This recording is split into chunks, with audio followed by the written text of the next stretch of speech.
I will share 3 things you can start doing with your partner to increase pleasure in your relationship and be more relaxed in sex and intimacy. Hi, I'm Jane, a sex coach. In this channel, I share knowledge and tips about embodied confidence and pleasure. The first thing is learn how to talk about sex. A common mistake people have in their relationships is to avoid talking about sex because, let's face it, it's very uncomfortable and they don't know how to. Even when people have the courage to bring up the topic, oftentimes they focus on what's not working, and that does not create the change they want to bring into the relationship and into their sex life. There are 2 critical issues here. The first one is we don't get training on how to talk about sex. It is uncomfortable or even hard conversation. In business world, we got training or mentorship on how to handle tough conversation.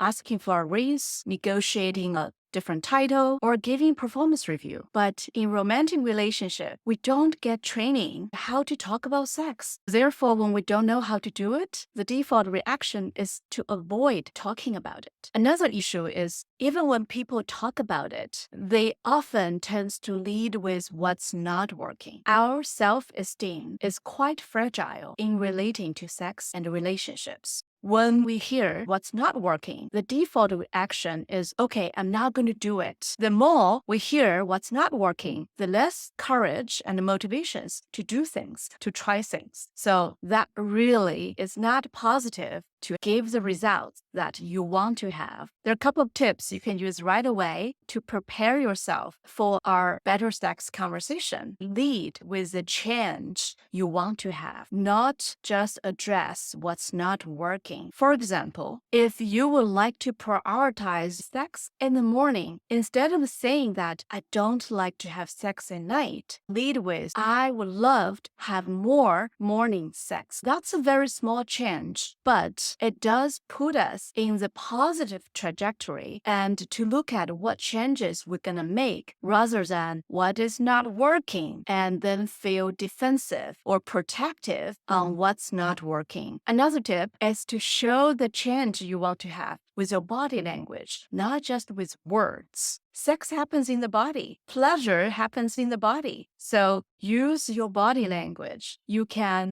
demo on your body. This is how you like to be touched on your neck, your shoulder, and your arms. Even better, you can do that on your partner's body. So your partner get a felt sense how you like to be touched. The more specific you could be, and the better chance you will have the desire fulfilled. That will become better and better with practice. The more you can experiment and try what you like and lead with the change you want to have, the more you will experience it. You will become more specific. That is a very positive loop. Treat it as you are going to have an important conversation in your life. You're going to book a time and prepare for it, right? Don't be damn serious, but do feel into your body, your emotions. What would you like to improve to have better sex with your partner? And be open to hear what your partner wants to offer. The second thing is to expand your foreplay to pleasure play. A common challenge in long-term relationships is sex has become predictable, including the foreplay. When one partner initiates a move,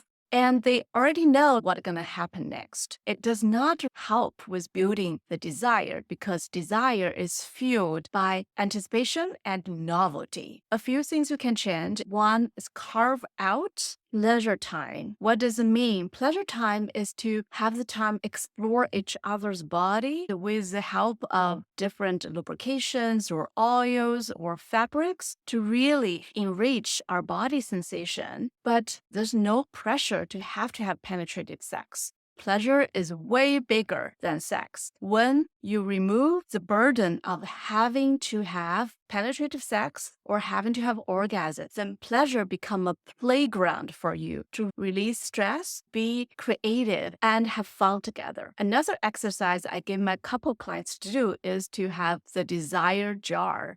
which means each of the partner will have a jar and they're going to write down different desires, one on one paper, and they're going to wrap up the paper, throw it into the jar. When come to your pleasure playtime, one partner is going to draw a desire from another partner's jar, open it up, and see what you're gonna co-create and fulfill together. If you're enjoying this video so far, remember to subscribe. Okay, the third thing, how to increase your pleasure and have better sex, is to take care of your stressor. If you think desire is like gas to your sex life, to your pleasure, then your stressor is like a brake. Oftentimes, we hear how to use new techniques and use new toys to increase our desire. But if you forget to take care of your stressor, it's like you're driving a car with one foot on the gas and one foot on the brake. That's going to be very exhausting and you won't go far, right? How to better take care of our stressors? The effective way is